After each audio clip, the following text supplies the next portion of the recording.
This is why, as his widow, I continue to mourn and seek convincing answers to why such a visionary, hardworking, humble, patriotic, peace-loving, prayerful son of the soil had to die in such circumstances.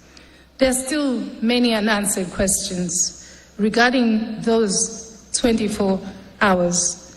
And so far, efforts to address these concerns have fallen short of being satisfactory.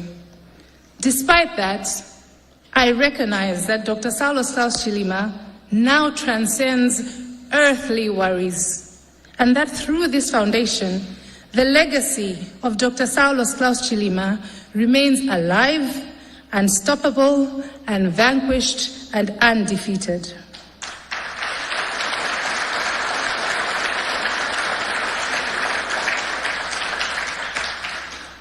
I was about to say, distinguished guests, may God bless us and may God bless Malawi. Thank you.